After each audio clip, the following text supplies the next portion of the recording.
Baik, terima kasih banyak teman-teman. Terima kasih banyak atas waktunya untuk hari ini. Jadi kita akan pada pertemuan kali ini kita akan membahas tentang silabus dari Introduction to Political Economy. I assume that basically kalian adalah karyawan ya, berarti sudah sedang bekerja sekarang ya. Jadi posisinya mungkin bekerja di perusahaan atau bekerja memiliki kegiatan di siang hari dan pagi hari sehingga memilih untuk kelas karyawan. Alright, let me introduce myself. Nama saya Asmiati Malik.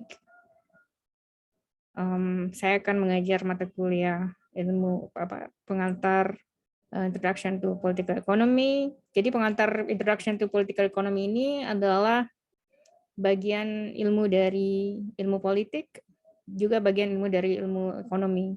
Jadi untuk bisa memahami political economy, you need a little bit background dari pengantar ilmu ekonomi. Kalau kalian pernah belajar tentang ilmu ekonomi, either dia pengantar ilmu ekonomi makro dan mikro, mungkin mata kuliah ini akan is more easier for you to understand. Baik, jadi course description-nya, jadi ada dua ilmu ya, ada yang disebut dengan Introduction to Political Economy, ada yang disebut dengan ekonomi politik. Jadi politik ekonomi itu berbeda dengan ekonomi politik. Yang kita pelajari sekarang adalah politik ekonomi. Kalau di Amerika Anda belajar tentang ekonomi politik, berarti Anda belajar di bawah Departemen Ilmu Ekonomi biasanya. Kalau Anda belajar politik ekonomi, usually kalau di Eropa itu sama di Australia dia di bawah Departemen International Studies and Political Science. So this is two different. Jadi pendekatan secara philosophical background-nya juga cukup berbeda. Baik.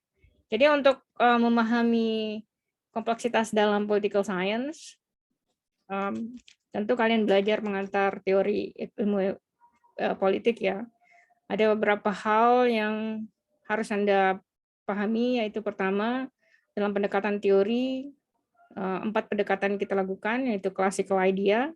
Kalau Anda sering mendengar kata Adam Smith, pemikiran Adam Smith, Karl Marx, maka dia dimasukkan dalam kategori classical ideas, kemudian classical ideologies. Jadi ideas dan ideologi itu berbeda. Idea belum tentu ideologi. Kita punya ide, tapi belum tentu itu jadi ideologi kita. Pancasila is like ideology. Tapi that is idea become ideology. Jadi tidak semua ide itu become ideology, tapi semua ideologi itu berasal dari idea. Nah, kita belajar tentang classical idea, kita belajar tentang classical ideology, kemudian contemporary ideas dan contemporary ideology. Jadi apa yang ide lama yang menjadi ideologi, kemudian contemporary ide yang kemudian menjadi contemporary ideology. Jadi empat pendekatan ini akan kita analisa, kemudian kita bandingkan untuk bisa memahami pendekatan mana yang paling cocok kita gunakan, misalnya untuk menganalisa kasus di negara tertentu. Nah, apa objektif yang kita ingin dapatkan dari mata kuliah ini, yaitu student is required to able to analyze. Jadi mahasiswa itu diharapkan bisa menganalisa perbedaan antara ide dan teori, ide dari teori, kemudian teori-teori dalam politik ekonomi, kemudian dari pendekatan teori dan ide tersebut gunakan untuk menganalisa studi kasus yang mungkin akan kita bahas pada pertemuan atau di beberapa pertemuan ke depan. So by comparing the theoretical approaches dengan membandingkan pendekatan teori tersebut, mahasiswa diharapkan bisa membuat analisa mendalam ya. Kemudian dengan hasil analisis tersebut itu ada depth, ada kedalaman analisis yang Anda dapatkan dari teori yang sudah Anda pelajari. Jadi metodologi of instruction tentu dibagi menjadi 3 pendekatan. General lecture, saya akan mengajar kalian tentang teorinya. Kemudian discussion, mungkin saya akan minta kalian untuk membuat presentasi, either kalian bisa upload di YouTube, kemudian saya nonton atau kita bahas secara bersama. Jadi kalian harus at least present ya. I don't know how many of you, is it like 9? Are you 9 or 10? 9, Bu. 9. So basically you can have, bisa dibagi jadi I think like 3 groups, 3. So jadi 3 grup. Jadi silakan Anda pilih sendiri grup mana yang akan Anda pilih untuk bekerja sama.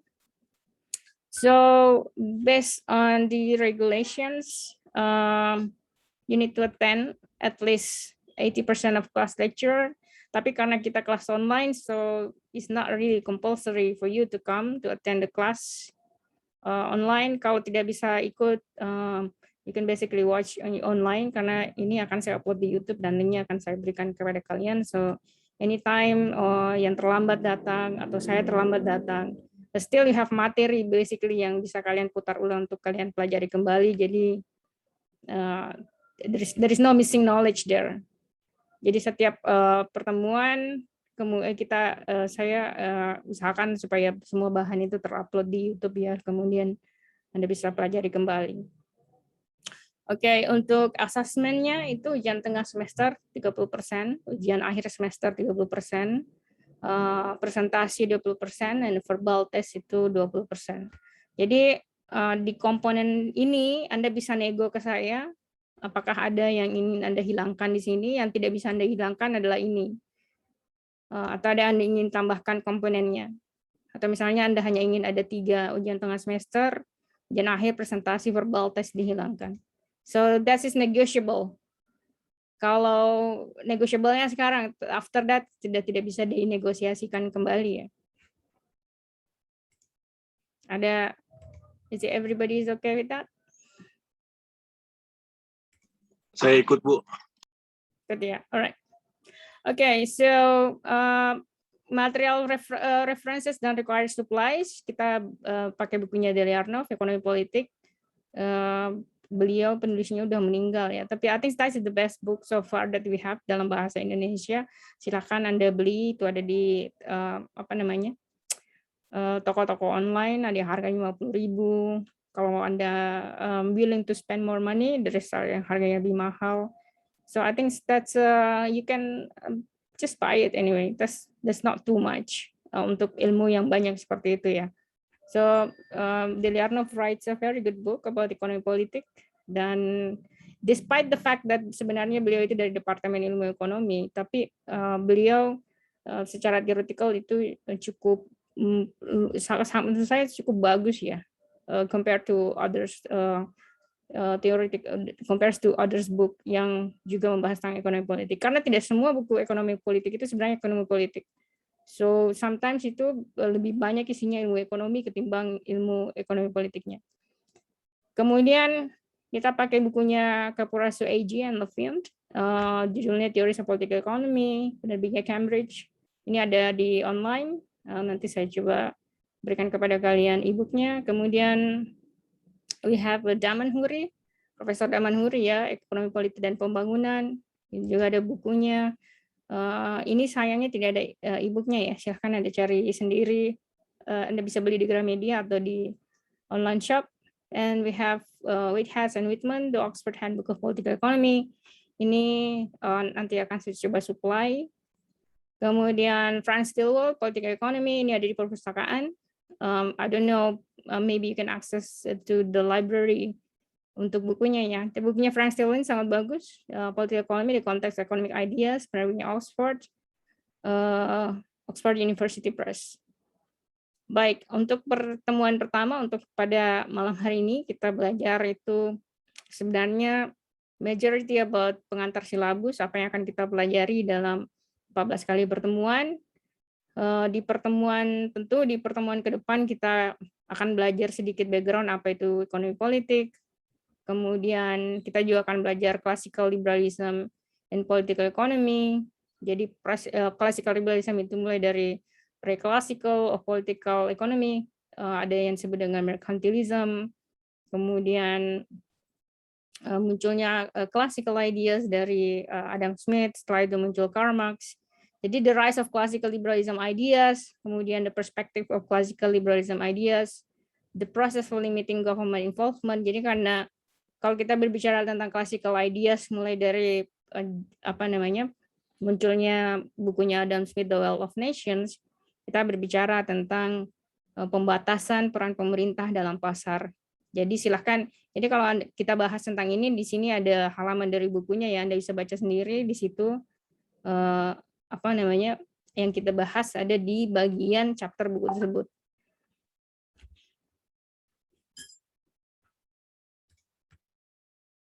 Baik, di pertemuan ketiga kita akan belajar Economic Politics of Socialism, which is basically kita belajar tentang teorinya Marx. Jadi bagaimana perspektif sosialisme sebelum Marx.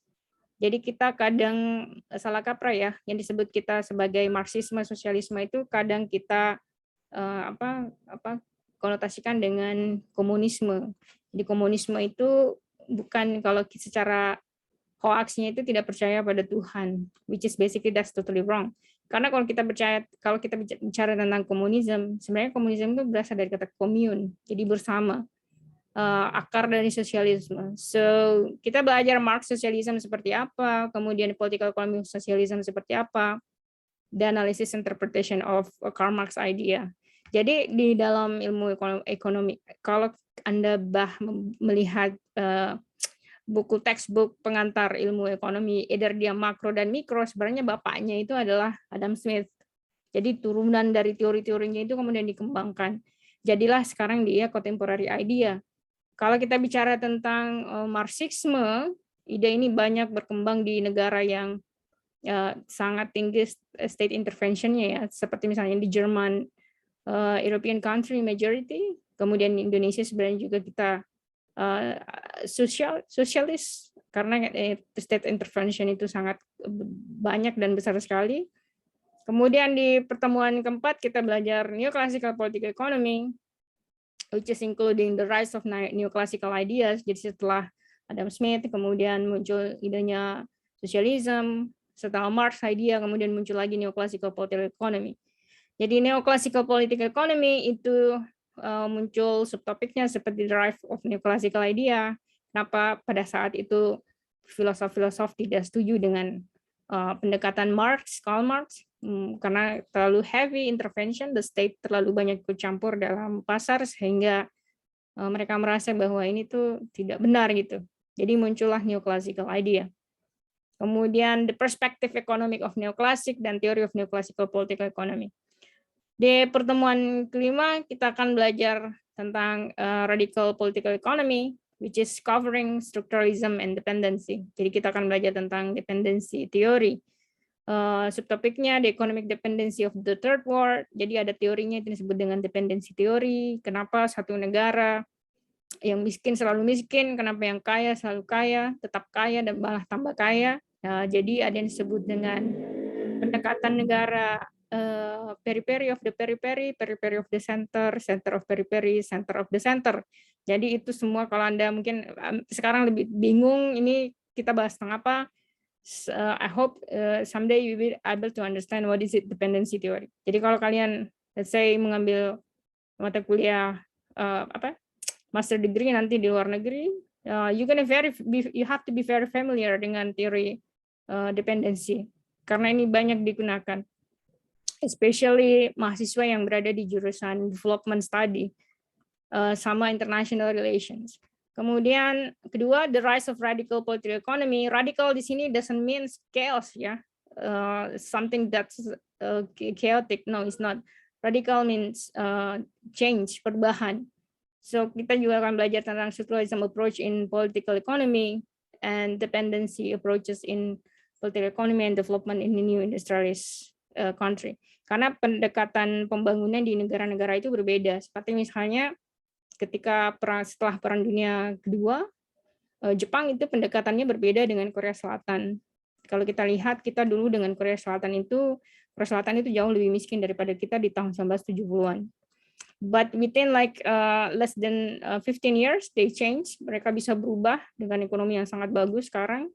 That is basically different approaches. Kita menggunakan pendekatan berbeda, mereka menggunakan pendekatan berbeda. And Japan also, despite the fact that mereka kehilangan banyak resources setelah kalah dalam Perang Dunia Kedua, they basically could survive their economy within 7 to 9 years. So that is very That's amazing.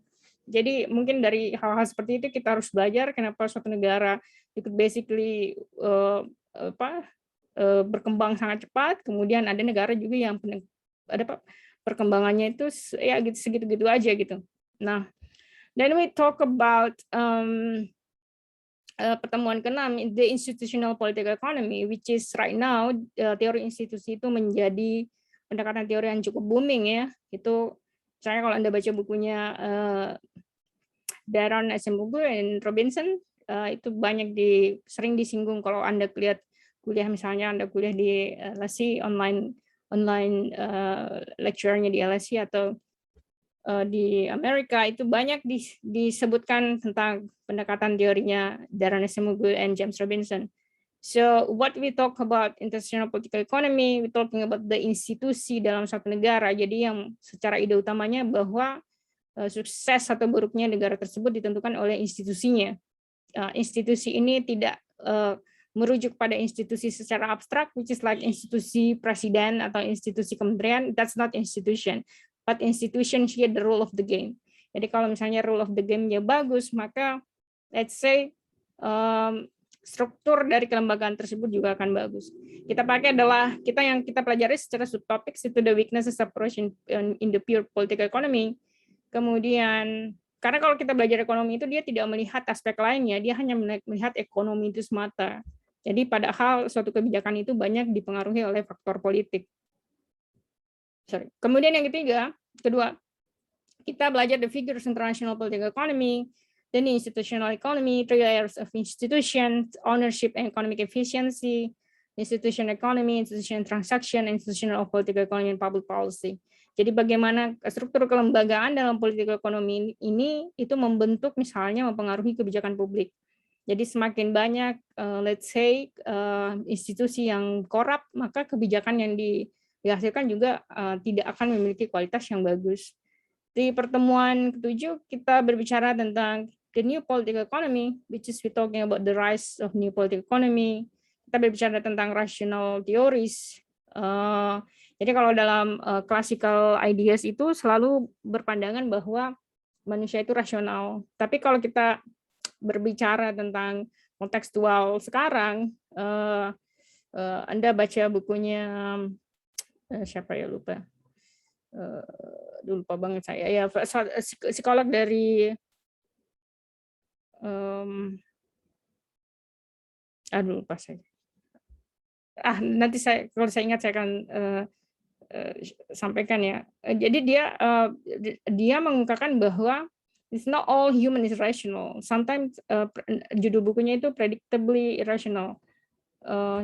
Hold on, let me check. I forgot his name.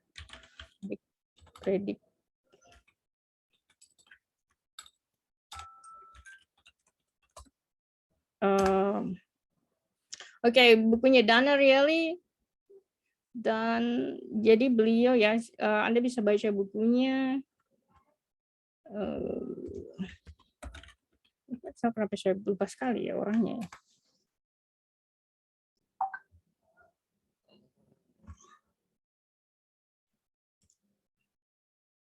Oke, so beliau dari Duke University, now I remember. Beliau dari Duke University, jadi secara dalam bukunya itu predictably irrational, beliau mengungkapkan asumsi bahwa ternyata tidak selamanya manusia itu rasional gitu. Terkadang manusia itu mengambil keputusan itu yang tidak rasional. Seperti contohnya, basically how many pairs of jeans you need like in a week, right? Sometimes you have like let's say in a week, let's say you need like 1 pasang jeans ya, atau 2, atau let's say 5 pasang baju, tapi in fact you have more than that. Jadi secara rasional dalam Anda membeli barang itu juga kadang-kadang Anda mengambil kebijakan itu dengan tidak rasional. Kemudian kita mungkin akan juga belajar tentang public choice theory. Jadi kenapa public choice theory itu penting untuk kita pelajari, karena dalam pengambilan keputusan itu penting untuk mengetahui pendapat dari masyarakat karena kita hidup dalam lingkup kehidupan yang demokrasi. Kemudian di pertemuan ke-8 kita berbicara tentang the neoliberalism political economy. Jadi ada neoclassical, ada neoliberalism, and di dalamnya kita belajar tentang mazhab Jerman, liberalism of Freiburg, liberalism figure, the approach of capitalism spirit, the expansion on neoliberalism, influence the aid to trade, and the consequence of neoliberalism, which is basically neoliberalism itu sekarang menjadi produk dari seperti adanya institusi internasional. Let's say we have IMF, we have World Bank, we have IDB. So that is basically the product of neoclassical neoliberalism political economy. So that is the main idea. And then in the pertemuan ke-9, perhaps we're going to talk about the economy policy of IMF, the World Bank. Pertemuan ke-9 is not really like compulsory karena kalau misalnya ada pertemuan sampai ke-8 yang kita tidak bisa cover, this one basically you can read by yourself, bisa belajar sendiri. IMF itu seperti apa, World Bank itu seperti apa. Kemudian pertemuan ke-10, the globalization of political economy, which is covers international trade organization, the key factor of globalization seperti apa. Jadi globalisasi after COVID itu seperti apa sekarang karena semakin negara menjadi semakin close border, kemudian the promise of globalization, the effects of globalization, and the rise of nationalism. Di pertemuan ke-11 kita belajar tentang political economy and development, which is covers theory of liberalism approach and the theory of radicalism approach. Di pertemuan ke-12 jadi kalau kita belajar tentang political economy and development, which is basically kita menggunakan pendekatan political economy dalam ilmu pembangunan. Ada dua hal, ada pendekatan heterodox approach dan kita belajar tentang dan heterodox approach. So di pertemuan ke-13 kita belajar tentang the empirical problem, political economy and development, developing countries, seperti misalnya kenapa di negara berkembang itu masih aja kemiskinan masih banyak, kemudian kenapa ada negara yang tidak bisa naik kelas jadi negara yang industri gitu. Seperti ada something wrong with us, like kita sudah merdeka 76 tahun, but to be exactly reach di posisi industrialisasi itu masih tidak bisa dikompetkan dengan negara-negara seperti Korea Selatan ya, yang dulunya lebih miskin dari kita. So we going to study about corruption and bureaucracy reform, reformasi struktural, kemudian utang luar negeri, globalization, and then the last meeting we're going to talk about politics and microeconomics. It's basically in macroeconomics, we're talking about GDP, we're talking also about unemployment, we're talking about poverty, and we're talking about inflation. Then we're talking about the non-politics and monetary policy, kenapa World Bank itu ada, kenapa Central Bank itu ada, kemudian political economic cycles, voting and macroeconomy, and then the last one we're talking about the political economy of exchange rates. That is the topic that we're going to talk for 14 pertemuan. So I'll end to here. Do you have any questions? Apakah ada pertanyaan?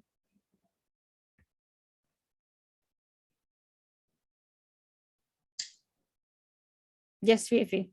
Do you want to ask something? Ya, aku tadi lihat ada verbal quiz ya. Yes. This one. It's every how many times we will get the verbal test? Sorry? Like how many times we will get the quiz? Oh no. No, of course not. Usually verbal test itu saya berikan sebelum UTS dan sebelum akhir semester. Because basically the point of verbal test like this one. Dulu kalau begini, because basically you have online class, so I don't know you can copy paste dari mana. That's the point, right? So if I ask you directly, kalau saya tanya kepada kalian, do you know about this one? And then like you have no time basically like to open the open internet and find the answer. because you need to basically just have it in your mind. So that's the main idea of verbal test. It's basically to testing you either basically you study or not. Okay. And how about the middle test and the final test? It could be paper test or?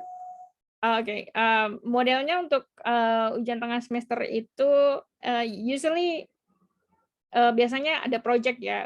It's not project, basically kalian bisa buat presentasi kepada saya karena here to tell you the honest ya. Karena online learning, ketika saya kasih ujian itu berupa tes kepada mahasiswa, exactly seperti apa yang sudah saya ajarkan, itu banyak yang copy paste dari buku. Jadi satu mahasiswa tuh di tahun berapa itu semua jawabannya sama.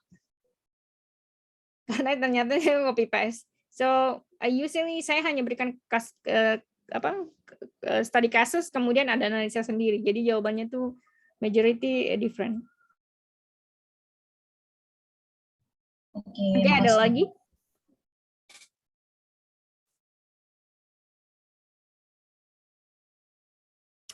Iman, Yoshida? Cukup kok Bu, tadi Vivi ya, udah cukup muat. Sudah ya, oke, alright. Nurlaili?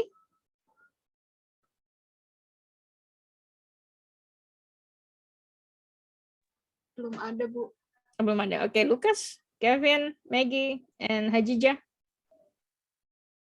Aman Bu. Aman ya. Kalau ada pertanyaan. Oke, berarti sudah tidak ada pertanyaan ya, we are clear ya. So, kalau sudah clear, I think, Lukas, you want to say something? You raise your hand. Ya, itu material references-nya wajib nggak? Wajib ya? Maksudnya wajib untuk beli? Wajib untuk punya? Wajib untuk punya. Well, it's not compulsory.